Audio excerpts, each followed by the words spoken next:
Welcome back to GBGuns Armory. This should be episode 51, I believe, talking about the full Conceal, aka Foldy Glock. But before I get too into that, verkehrsten, wollen Sie anschauen, da ist die Shooter's Performance. For my American friends, Shooter's Performance, Kirsten is a friend of mine that I met at SHOT Show. We went and hung out with him one evening during the EWA show in Germany, and he had that emblem of his badge done up for me, so I figured I would throw it in a video for you guys to see and for him to see. His company helps new shooters, people get into it for familiarization shooting as well as shooting instruction. He's spent quite a bit of time and is still in the German military. Very cool dude, so I appreciate that.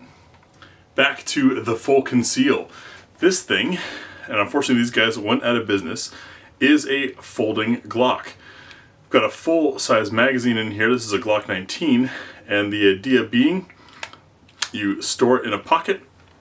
I actually have an older video I'll dig up and link in the corner of demoing this because everyone thought it was dumb and didn't make sense. But snap it together, and now it is functional.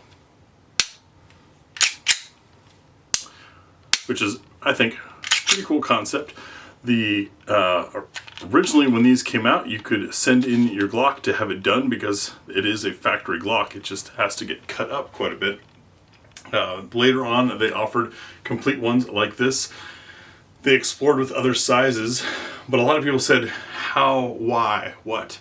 I had some conversations with the founder of Full Conceal, obviously before they went out of business, unfortunately, and his concept or thought, his inspiration actually came from one of the tragic shootings, and it was one of the movie theater shootings. His thought was, man, if there was a way to have more firepower on tap to be able to have more gun. On this, I know what a lot of you are thinking. I thought the same thing too, because I carry a full-size or sometimes even larger gun, but I can get away with that. I'm 6'1", 240 pounds on a good day. And so my clothing style, my body size lets me conceal larger guns. That doesn't apply to everyone. So having something like this that you can slip actually into a front pocket, I'd demo it here, but there's no point, I already have a video, really makes sense. And using these, this is 21 round magazine, you've got more ammo on top, and all you do is, normally the magazine would stop there with the mag catch, push the mag catch to extend it all the way, and now you've got this sort of brick sized thing. This was racing to market about the same time as the cell phone gun was supposed to be coming about. The cell phone gun, there's still a couple there's a couple of variants out there, but I don't think it's in its final form, whereas this was an actual Glock 19, and as quickly as you can fold it, you're ready to rock. Safety, of course, was a concern.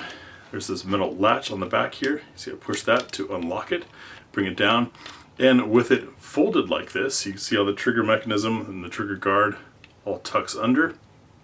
Believe it or not, the safety is now, or the firearm is completely incapable of being shot because there's no way to pull the trigger when it's in this position. So incredibly safe to have one in the chamber, pull it out, flip it up, and you're ready to go. Now the trigger, as you saw, sits a little bit far forward, and this one has been shut a bit, so it's a little worn out. Because it sits so far forward like that, it is a different pull. It takes Glock mush to another level, but it's a defensive firearm, not a competition gun. Kind of a neat concept. I really respect the thoughts that went into this. Ironically, this is the most stock Glock that I still have because, well, Glocks, they function very well, but most people get them to tinker with, or get them because it was recommended and they end up tinkering with them to try to make it more of their own. This is based on a Gen 3 Glock 19, and the only modifications to it are, of course, the cutting and then all of this mechanism that had to go in. But you can imagine this is a serious amount of engineering and a serious amount of labor to make all of this work and still have it be dependable enough that it's something you could trust your life to. I'm curious how many of you had ever heard of or seen this. I think one of their problems was it was a very niche product, small world, not a lot of people knew about it, and then there were a lot of people who mocked it immediately without even trying it. I remember quite a few gun tubers scoffing at it, who I never saw them practice or try the draw. In my, gosh, it was probably a 2016, maybe 2017 video, very old video. I practiced just a couple times before turning the camera on and doing that demo there, and after enough time with it and learning which side pocket you want to put it in and which orientation you want the thing to be in, I didn't find it to be particularly any slower than clearing a garment and pulling from a concealment holster. So the concept works. Not much more to say about this. I didn't have any reliability issues with it. I thought it was a good idea. I thought it was kind of neat. I appreciated that things were being done that were different and folks were willing to try it. But unfortunately, it seems like, as in many other industries and things in life, when there is such a conventional thought or groupthink, things that are introduced from outside of that are a little bit different and threaten it, immediately get scoffed simply by people who are afraid to learn something new, or they've mastered and gotten accustomed to what they know how to do and how they know how to do things, and then when something comes along that's different, they resist it simply because they've already spent the time. But in the firearms world, where there are new customers all the time, that doesn't mean it's necessarily a bad idea. It just may be that it's not worth converting to. Myself, for example, I have so much time with iron sights that I'm good with iron sights. I'm fine with them. I trust them. I shoot well with them. Does that mean a red dot doesn't help me shoot better? No. In fact, I can shoot tighter groups with the dot on. Dots help you, make it easier to shoot better, for sure. I just don't particularly feel the need for it. That said, someone new coming into shooting who wants to try out a dot, I highly recommend it because it helps you learn, helps you get shooting better quicker than all the time that I spent on irons. So, no Luddites, just talking about the realities of it. Let me know what questions you have on the full conceal.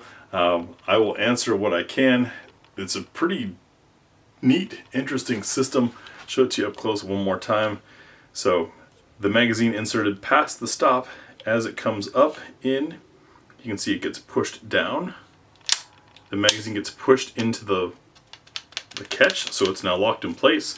Your trigger guard folds out and your trigger extends to be ready to go. Didn't cock it last time. That is the one thing, is it's just like a pistol. It's going to be in whatever condition you left it in before. Full conceal, quick and easy for episode 51 of the GBGuns Armory. Thanks for watching.